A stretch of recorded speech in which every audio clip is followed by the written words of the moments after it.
Alright, so it's the 30th of September 2014 and I'm just filming my ride to work on my bicycle. Just heading along the street here up to Yonge Street in the Yonge and Eglinton area. Heading in the west direction.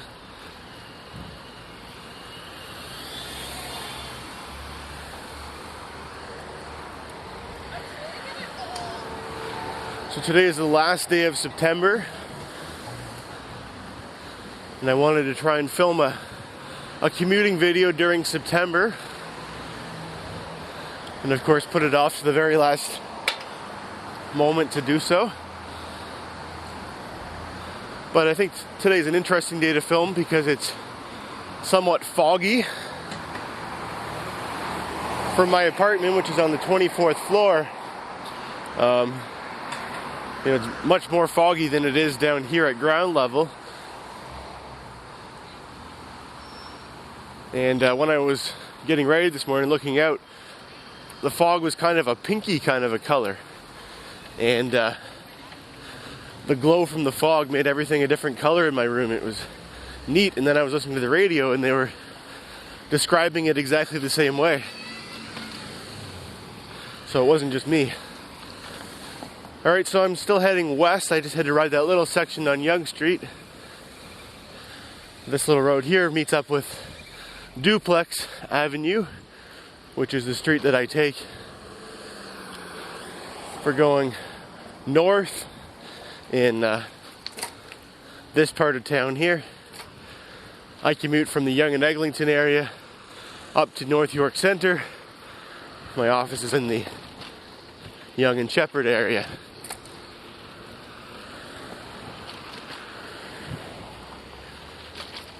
So last September was a year ago was the very first time I filmed one of these commuting style videos.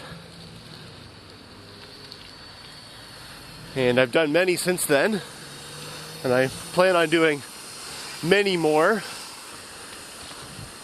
Not just of showing my daily commute on the regular roads that I do, but also on other sorts of rides that I do around the city. Even though I do the same route every day to work, there's still lots of different little variations that I can make to it, and from month to month the terrain actually, or the road conditions and the buildings and construction and things change quite a bit. So there is a fair bit of variety even in taking the same route every day. Right now they're working on the water mains on this road, about the top third between Eglinton and Lawrence. The top third closest to Lawrence. There's construction that's been going on for most of the summer all of the summer since at least June, maybe even into May.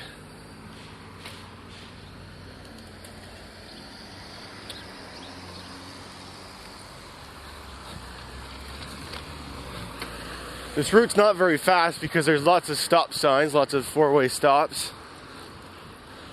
So you can't really get too much of a rhythm going because you're always having to stop and make sure that it's safe to go through each intersection.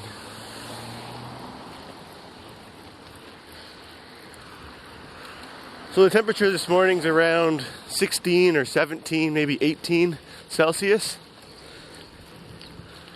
We've certainly had a warm spell the last week or so. We've had highs of over and around 25 Celsius for most days, which is somewhat uncommon for the week leading up to October in Toronto, Ontario, where I live.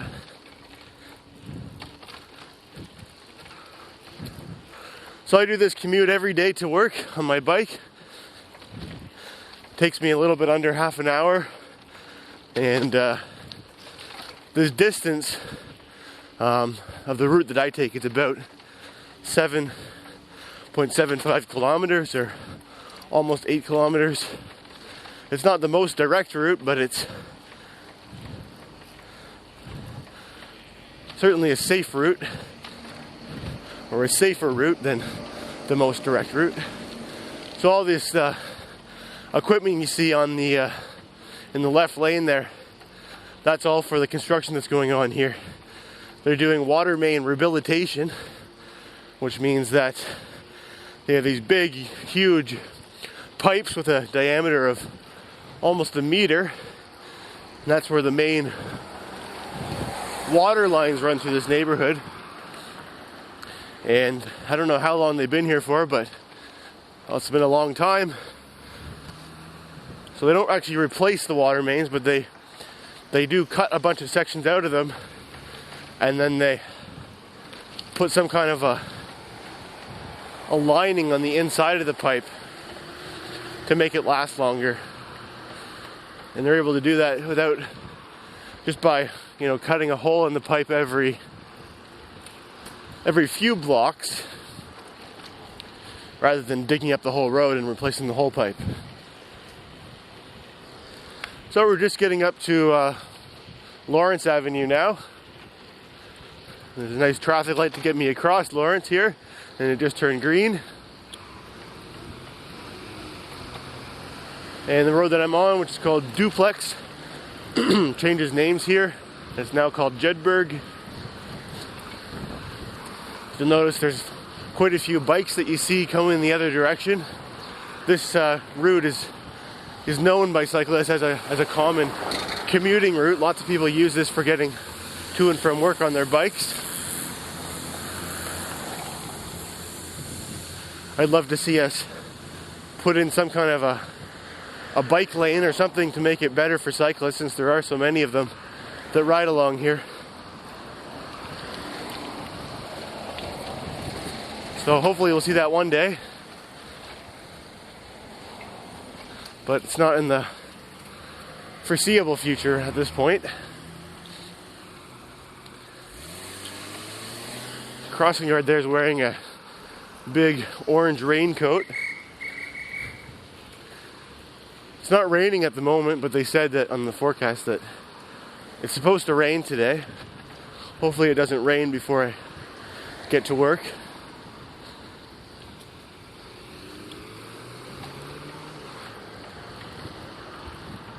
In this weather, I don't find that rain is a big factor. If it's warm enough, a little splash of rain is not too uncomfortable.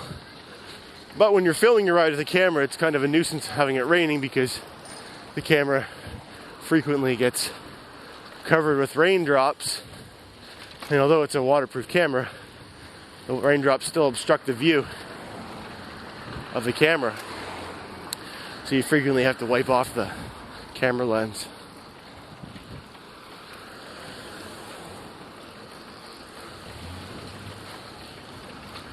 So we're still heading north along Jedburgh.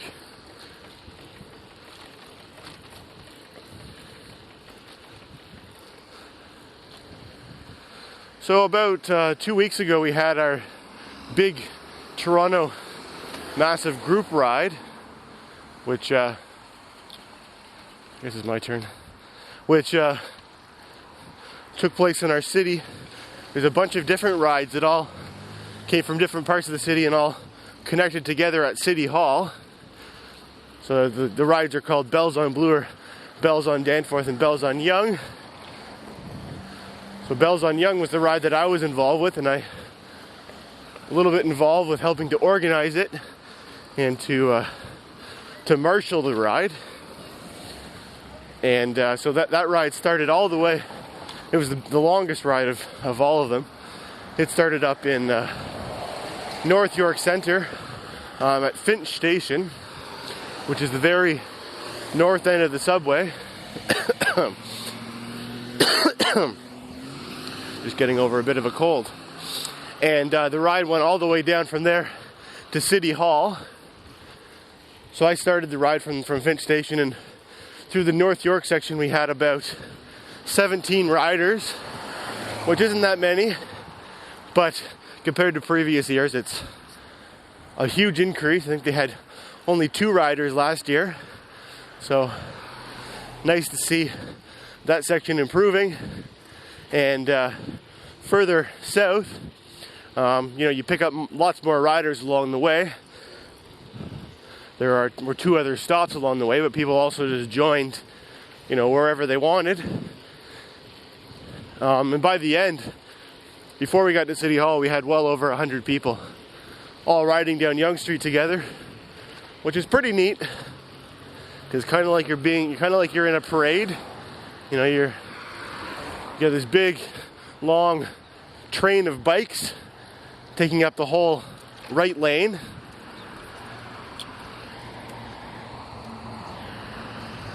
All right, so we're back at Yonge Street here. And I'm just going to ride slowly along the sidewalk here to meet up with the traffic light.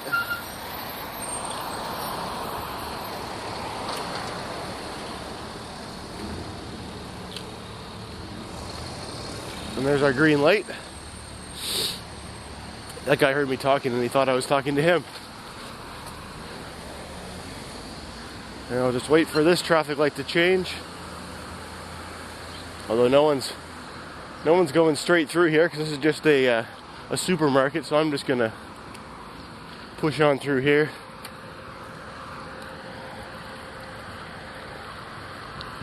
All right, and now we're going down the big hill, the Hogs Hollow Hill.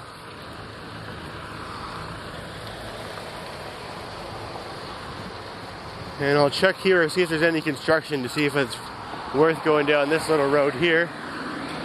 I think it should be safe.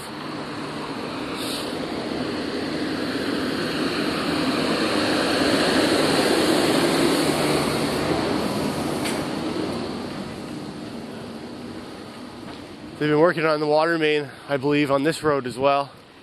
So this one's frequently closed. I'm always careful going down here because the last thing I want, I should be able to get past, hopefully.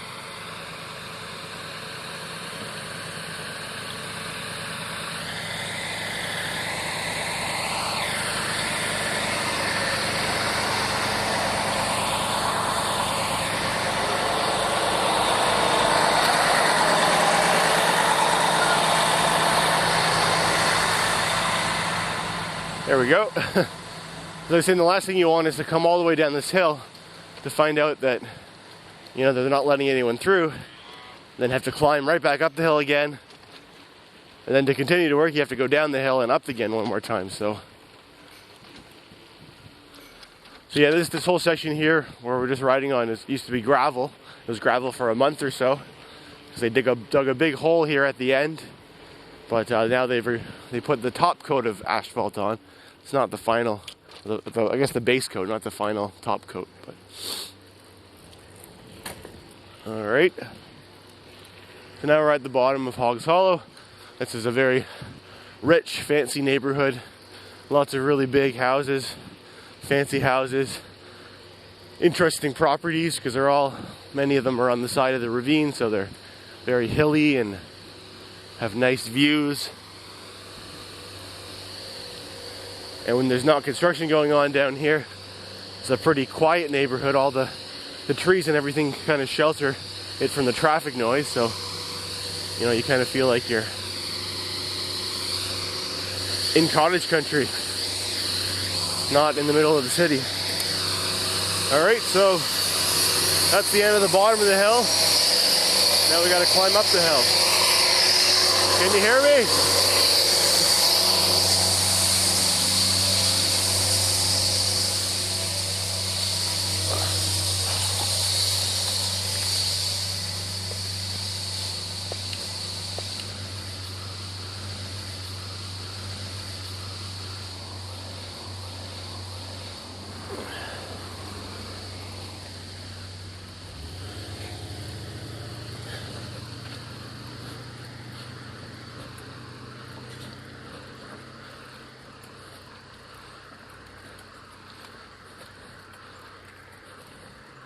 So something that I've gotten quite involved in the last year or so is bicycle advocacy. So, you know, trying to improve the situation for cyclists in my city. And one of the groups that I'm involved with is pushing for something that will make riding pretty much the exact commute that I do so much easier and so much safer and nicer.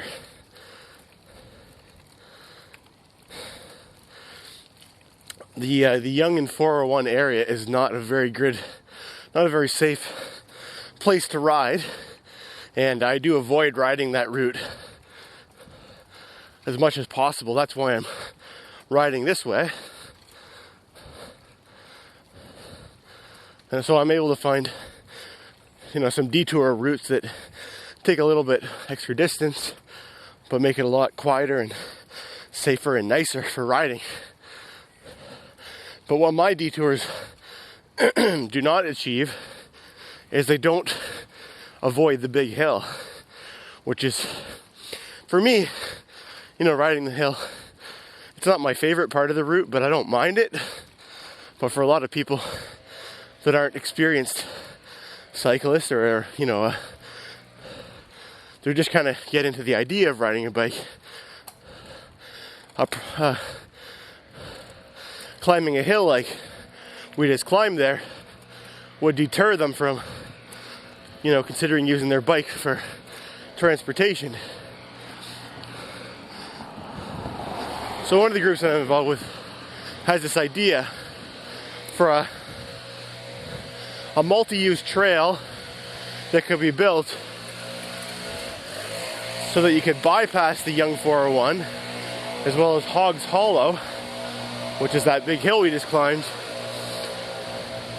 and it would be on a completely off-road or separate from the road multi-use trail that you could use on a bike, or you could walk it, or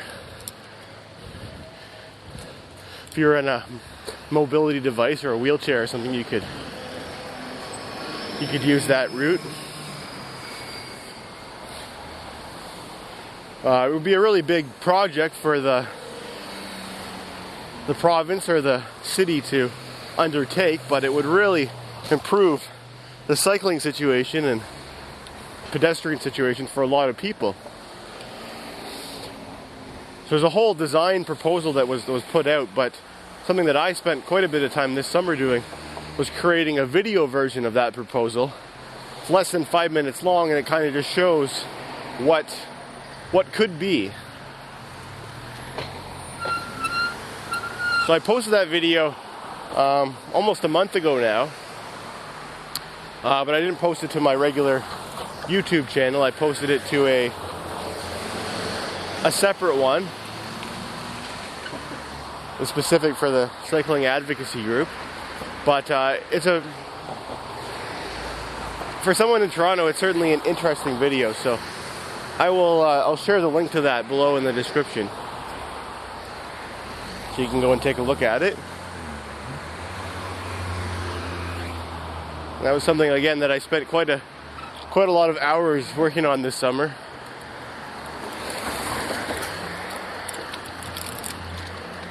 So it pulled me away from making other videos that I could have made for my regular YouTube channel. Oh.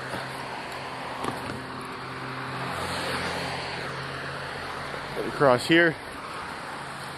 Usually I just wait at that intersection to cross until it's safe, until there's a nice big gap, but since that road is kind of under construction, there's a big, there's at the bottom of the hill there, they had 2 of the lanes closed, so like it's a 4-lane road, and they only had it open 1 lane for each direction. So when that happens, it makes the traffic more spread out, and there's less of a chance of finding a gap. So I turned right, and I was going to ride up to the traffic light to cross there. But as soon as I started doing that, I saw that there was a big enough gap that I could safely get through, so I did a little bit of a U-turn. So the road that I took to get up the hill is called Old Yonge Street, and the road I'm on now is still called Old Yonge Street.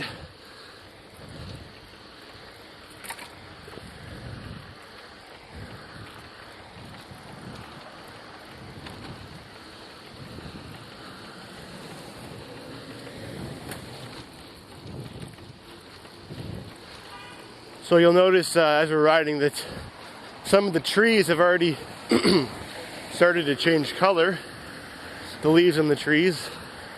So it's something that happens in the autumn or the fall in this part of the world. And it's pretty beautiful, seeing all the colorful trees. Right now it's just getting started. You can see there's some yellowy orangey kind of ones on the left there. But when the fall colors are in full swing, you've got, well, not every color of the rainbow, but you've got many different colors of leaves. Green and orange and red and yellow and brown.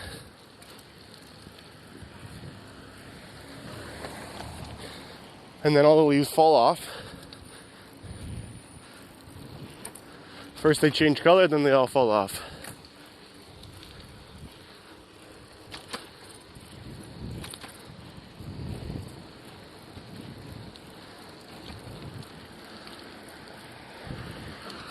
So this intersection here, the street that I was riding on called Old Yonge Street, changes names. Old Yonge Street swings off to the left there. And then this road is called Upper Canada Drive. And if you look ahead, you can still see that it's pretty foggy, although the fog has lifted a bit. But the building that's straight ahead, the tall one, that's on the other side of the 401. So it's in a little bit of a haze.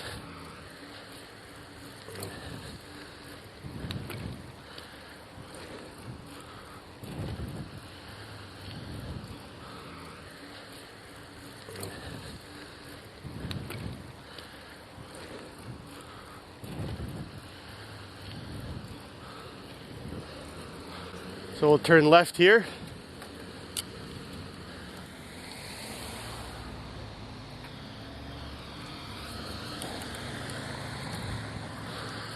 This is called Lord Seaton Drive. And this connects up with a little pathway which safely gets me underneath the 401, which is our largest highway, our busiest highway in Canada.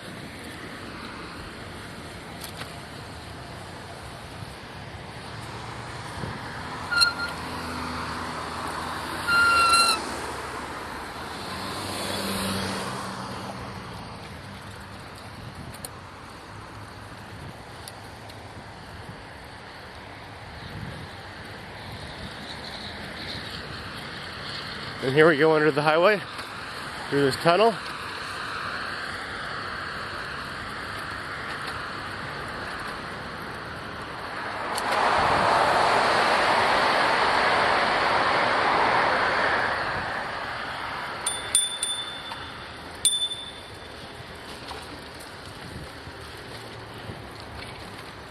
I always ring my bell when I'm passing people on this sidewalk, even if they're walking on their own side and they're not taking up the lane.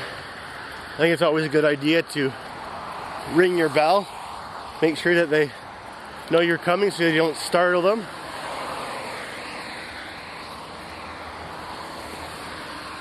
And I always make a point as well, if I have to pass somebody on the sidewalk and I have to ring my bell at them, I'll always make a point of saying thank you, even if they didn't really have to do anything to get out of my way. I still think it's a good idea to say thanks, just for thanking them for sharing the pathway with you.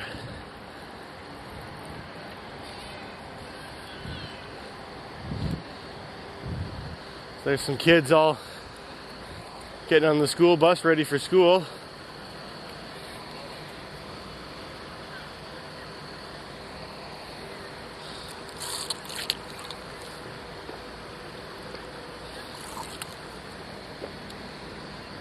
saying goodbye to their parents.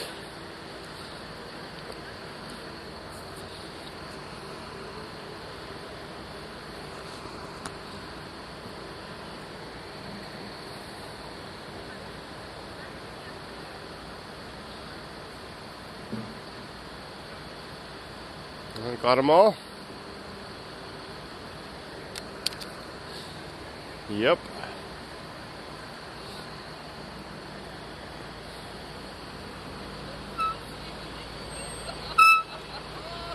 I'm making a left turn here.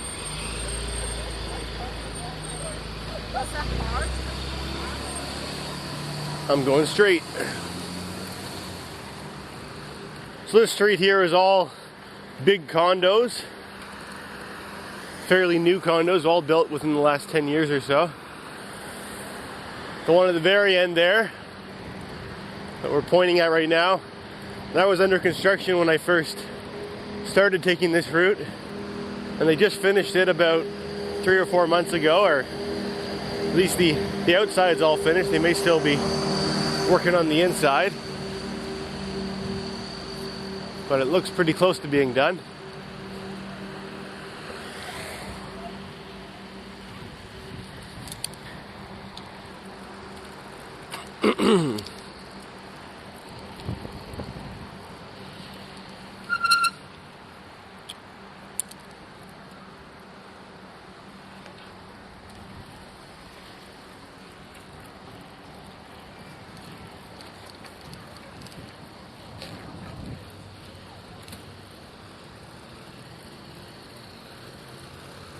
So I'm almost at work and it looks like I managed to stay dry today for my ride to work at least. Recently the building where I work has just started allowing people with bikes to park inside the parking garage, which is a nice feature because although my bikes aren't anything special or expensive, it's still not a good idea to leave them out in the rain if you can help it. So I don't park my bike inside every day, but if it seems like it's gonna rain, then I usually will go down into the parking garage. On days when it's not supposed to rain, I avoid the parking garage because I don't particularly like the parking garage. It's you know, it's dirty, it's dusty, it's smelly, like it smells like exhaust. And it's, you know, not the safest place to be.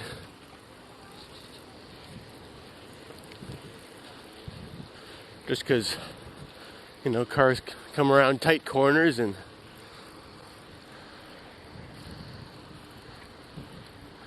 I don't choose to park there every day.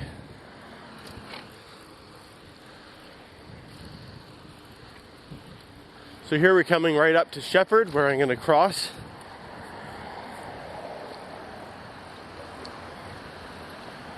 And I will take the crosswalk to get across.